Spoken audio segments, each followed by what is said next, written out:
श्रोतेहो नमस्कार.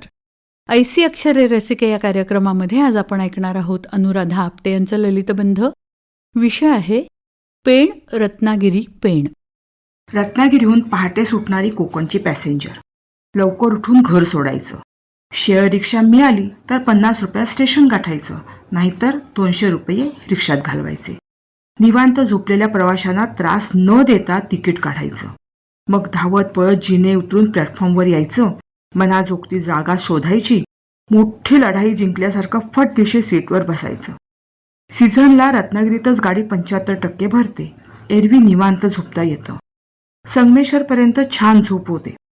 चहावाल्यांच्या हाईला घाबरायचं नाही आणि प्रतिसादही द्यायचा नाही. संगमेश्वरला गाडी बरीच भरते. उदरभरण करणारी मंडळी विविध आरोळ्या देत असतात. चढणारी मंडळी तर जणू अख्ख्या वर्षाचं सामान मुंबईत घेऊन जातात. मला कौतुक वाटतं. 2 मिनिटात सर्व सामानासकट गाडी त्यांना चढता येतो. मला एक बॅग घेऊन आदल्यामधल्या स्टेशनवर चढायला घाम फुटतो. काय नसतं हो यांच्याकडे. पुलांच्या म्हैसची आठवण होईल असं सगळं असतं. एकदा सामान आत घेतलं की दारापाशी ठेवून जागा शोधण्याचं कार्य सुरू.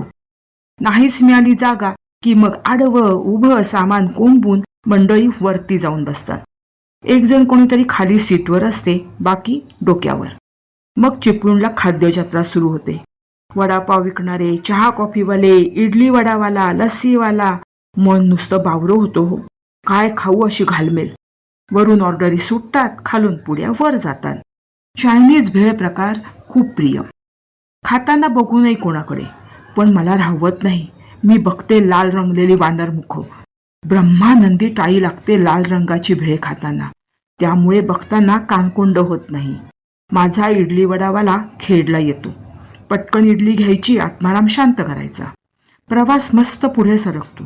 कधी मुंगीच्या पावलाने, कधी सुपर डुपर. दोन्हीसाठी मनाची तयारी ठेवायची. कधी कधी गाडी अर्धा तास थांबलेली. 1-2 कुठला तरी फास्ट ट्रेन जातात धाड धाड ओलांडून. मग आपली जनता गाडी निघते. त्याच तिकिटात जास्त वेळ गाडीत बसण्याचा आनंद किती असतो तो मनापासून उमसतो.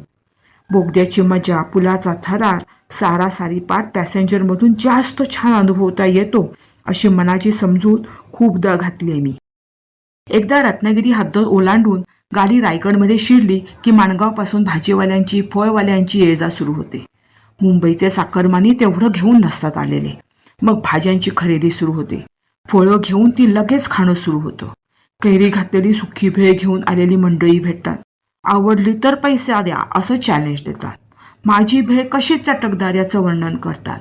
एकदा खाल तर पुन्हा मागाल वगैरे वगैरे. ताक लस्सी मागणी वाढते. 11 वाजत आलेले असतात. जीव हैराण असतो. माझ्यासमोर एखादी म्हणते, घे बाय मस्त काकडी आहे. मी तोऱ्यात म्हणते, पेणलाच निघाले, घेईन भाजी पेणलाच. कसला भाव खाते मी. वाटतं या मुंबईकरणी माझ्याकडे कौतुकानेच बघतंय. खरं तर कोणाला काही पटलेली नसते, पण आपल्या मनाचं समाधान. रोह्यातून गाडी सुटते. मला पेणला उतरायचे वेध लागतात. 31 वर्ष पेणला राहून रत्नागिरीकर झालेली मी पेणच्या ओढीने हा प्रवास करते. कासू गेलं की आवरायला घेते. हळूहळू पेण जवळ येतं. मी उठणारे म्हटलं की जागेसाठी 2-3 जणी भांडतातच. मी दरवाजाजवळ येते. दारात बसलेल्यांना उतरायचं आहे ना म्हणून खात्री करून घेते. या भाजीवाल्या भेळवाल्यांच्या धक्क्यातून मला उतरायला मिळेल ना ह्याची धाकधूक असतेच. गाडी प्लॅटफॉर्मला शिरते.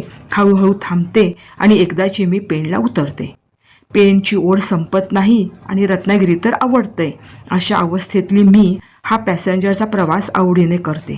ही पॅसेंजर पेण रत्नागिरीला जोडणारा माझ्या मनाचा दुवा वाटते मला. पेण रत्नागिरी पेण. अनुराधा आपटे यांचा ललितबंध आत्ताच आपण ऐकला ऐसी अक्षरे रसिके या कार्यक्रमामध्ये. या कार्यक्रमाला निर्मिती सहाय्य केलं होतं पूर्वा राणे यांनी आणि सादरकर्त्या होत्या ज्योत्स्ना केतकर. आणि याचबरोबर आजचा कार्यक्रम संपला. पुन्हा भेटूया उद्याच्या भागात. नमस्कार.